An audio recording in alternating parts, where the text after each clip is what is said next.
Good morning my dear students. मैं Manish sir आप लोग के लिए लेकर आया हूँ द सोल्जर पोएम। एक पोएम जिसका नाम है द सोल्जर, और इस सोल्जर को लिखने वाले जो पोएट हैं उस पोएट का नाम है रपर्ट ब्रूक। याद कर लीजिए, द सोल्जर को लिखने वाले जो पोएट हैं उन पोएट का नाम है रपर्ट ब्रूक। और रपर्ट ब्रूक जन्म लिए थे 1887 और ये मर गए थे 1915।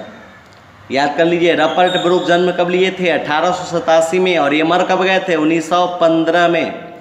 और आगे चलते हैं, जो भी ऑब्जेक्टिव पूछा जाएगा एग्जाम में उसको मैं अंडरलाइन कर रखा हूँ। हाउस मास्टर को मैं अंडरलाइन कर रखा हूँ, यानी कि his father was a house master. उनके जो पिताजी थे, किनके, तो रपर्ट ब्रूक के। तो रपर्ट ब्रूक के जो पिताजी थे वो हाउस मास्टर थे, और किस स्कूल में, तो रग्बी स्कूल में। ठीक है ना, रपर्ट ब्रूक के पिताजी हाउस मास्टर थे, किस स्कूल में, रग्बी स्कूल में। ठीक है, और आगे अंडरलाइन किया हुआ है किंग्स कॉलेज कैम्ब्रिज, यानी कि रग्बी स्कूल में उन्होंने प्रारंभिक शिक्षा ग्रहण किया और उसके बाद वो किंग्स कॉलेज चले गए थे, किंग्स कॉलेज कैम्ब्रिज चले गए थे पढ़ने के लिए। ठीक है, और आगे देखेंगे तो अंडरलाइन कर रखा हूँ मैं handsome young man. Handsome young man, यानी कि रपर्ट ब्रूक जो थे ये हैंडसम यंग मैन थे इंग्लैंड के। इन्हें हैंडसम यंग मैन किसने कहा था, तो W.B. येट्स इन्होंने जो है डिस्क्राइब कर दिया था हैंडसम यंग मैन के रूप में। एक बार फिर से मैं रिपीट कर देता हूँ, द सोल्जर को लिखने वाले कौन है, रपर्ट ब्रूक।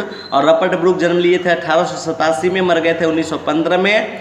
और रपर्ट ब्रूक के जो पिताजी थे वो रग्बी स्कूल में हाउस मास्टर थे, जहाँ पर रपर्ट ब्रूक स्टडी किया करते थे पहले। उसके बाद रग्बी स्कूल से इन्होंने चला गया था किंग्स कॉलेज कैम्ब्रिज में। और W.B. येट्स एक फेमस जो पोएट हैं उन्होंने रपर्ट ब्रूक को हैंडसम यंग मैन कह डाला था। ठीक है, और आगे देखते हैं, अंडरलाइन किया गया है सेप्टिसेमिया। सेप्टिसेमिया का मतलब होता है ब्लड में जहर हो जाने के कारण जो है मौत हो जाना। ही डाइड, वो मर गए थे किससे, तो सेप्टिसेमिया से, मतलब उनके ब्लड में जो है ना जहर हो गया था। और इनकी मृत्यु जो है 1915 तो बताए थे, अप्रैल 23 यानी 23 अप्रैल 1915 को ये मर गए थे। अगर कोई ये पूछ दे कि रपर्ट ब्रूक कैसे पोएट हैं, तो वार पोएट है वो। कौन पोएट है, वार पोएट, युद्ध के कवि है। ठीक है, और कौन से युद्ध के, तो फर्स्ट वर्ल्ड वार, प्रथम विश्व युद्ध, फर्स्ट वर्ल्ड वार। तो ये जो रपर्ट ब्रूक का जो भी उसके बारे में बायोग्राफी जो लिखा हुआ है उसका जो भी ऑब्जेक्टिव है उसको मैं अंडरलाइन कर रखा हूँ, है ना। आप लोग बढ़िया से इसको याद कर लेंगे क्योंकि ऑब्जेक्टिव में ये सब पूछा जाएगा। और नीचे देखते हैं, ये जो द सोल्जर जो पोएम है उस पोएम को मैं आज पढ़ाता हूँ। ठीक है, पोएम में क्या है कि रपर्ट ब्रूक अपने वतन के लिए सैनिक, चूँकि ये सैनिक है तो अपने वतन के लिए लड़ने जाते समय अपने साथियों से, अपने दोस्तों से अपने देश प्रेम की भावना को जो है ना डिस्क्राइब करते हैं, और अपने दोस्तों से कहते हैं कि इफ़ आई शुड डाई, अगर मैं मर जाऊं, इफ़ आई शुड डाई, अगर मैं मर जाऊं, think only this of me, तो मेरे बारे में केवल एक ही बात सोचना। अगर मैं मर जाऊं तो मेरे बारे में केवल एक ही बात सोचना। तो क्या सोचना कि मेरे मौत के बाद मेरे डेड बॉडी को अपने वतन वापस मत लाना, विदेश के जिस कोने में मेरी मृत्यु हो वहीं पे दफन कर देना। If I should I, poem है, निकालना पड़ता है sense. If I should I think only this of me का मतलब हुआ कि अगर मैं मर जाऊं तो मेरा दफन वहीं कर देना। दैट, ताकि there some corner of a foreign field, ताकि विदेश में भी कुछ कॉर्नर होगा, सम कॉर्नर होगा, कुछ हिस्सा होगा। That is forever England, जो सदा इंग्लैंड ही होगा, जो सदा इंग्लैंड के नाम से जाना जाएगा। There shall be in that rich earth, उन रिच अर्थ में, उन समृद्ध धरती में, ए रिचर डस्ट, डस्ट में से धूल होता है। यहाँ पर कभी अपने शरीर को धूल मानते हुए कहते हैं कि इन दैट रिच अर्थ, उस संपन्न धरती में, ए रिचर डस्ट कंसील्ड, एक संपन्न शरीर जो है दफन रहेगा। ए डस्ट, ये जो शरीर है मेरा, ये जो धूल है मेरा, हुम इंग्लैंड बोर, इस शरीर को इंग्लैंड ने जन्म दिया, सेप्ड लालन पालन किया, मेड अवेयर दुनियादारी का ज्ञान दिया, है ना। Gave once her flower to love, प्यार करने के लिए पुष्प दिया। हर वेज टू रोम, टहलने के लिए मार्ग दिया। A body of English breathing English air, इस शरीर को सांसें लेने के लिए हवा भी इंग्लैंड नहीं दिया।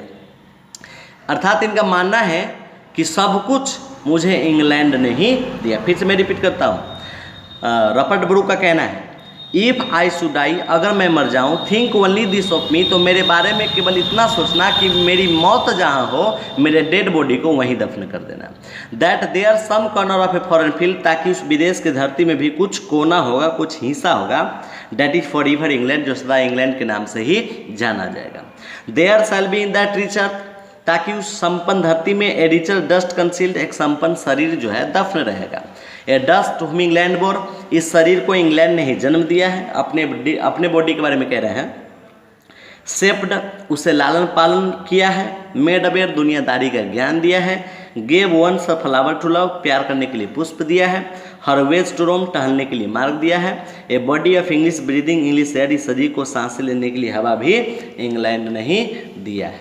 ठीक है, इनका कहना है कि जब सब कुछ मुझे इंग्लैंड नहीं दिया है तो मैं मर भी जाऊं तो मुझे कोई गम नहीं है। मैं वतन के लिए अपने इस शरीर को त्याग भी दूं तो मुझे कोई गम नहीं है। आगे ये कहते हैं कि वास्ट बाय द रिवर्स, मतलब नदियों में नदियाँ मिला मुझे स्नान करने के लिए, शरीर को धोने के लिए। ब्लेस्ड बाय सन सोम, और शरीर को या फिर घर को उष्ण बनाए रखने के लिए, ताजगी बनाए रखने के लिए ब्लेस्ड ऑफ बाय सन, सन का प्रकाश मिला। ये अपने साथियों से कहते हैं, एंड थिंक, और सोचो, दिस हर्ट, इस दिल का, ऑल इविल सेड अवे, इस दिल का सारा पाप, इस दिल का सारा बुराई धुल जाएगा। अपल्स इन द इटर्नल माइंड, और मेरे आंतरिक मनों में जो डर है, जो कंपन है कि वतन मेरे लिए इतना कुछ किया, मैं कुछ नहीं किया, ये सब जो है समाप्त हो जाएगा। नो लेस गिफ्ट्स, कम नहीं मिला। Somewhere back the thought by England given, इनका मानना है कि इंग्लैंड के द्वारा जो मुझे विचार मिला, जो मुझे ज्ञान मिला, वो कम नहीं है। ये कहते हैं कि हर साइट एंड साउंड्स, उसकी दृश्य और उसकी आवाज़, किसकी? इंग्लैंड की, है ना। इंग्लैंड के सैनिक है ये। Her sight and sound, dreams happy as her day, उसकी दृश्य, उसकी आवाज़ें प्रत्येक दिन मुझे स्वप्न की तरह लगता है। एंड लाफर, और मैंने जो हंसना सीखा, लर्न टू फ्रेंड्स, वहीं के दोस्तों से सीखा। एंड जेंटलनेस, और मैं जो सजनता सीखा, ये भी वहीं के दोस्तों से सीखा। इनका मानना है कि इन हर्ट्स, हमारे दिल में, एट पीस, शांति मिलेगी।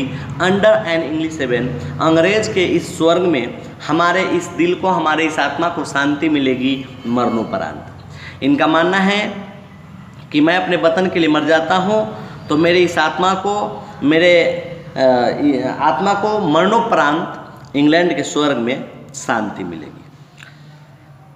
द सोल्जर एक छोटा सा पोएम था, इसको मैं पढ़ा दिया, है ना।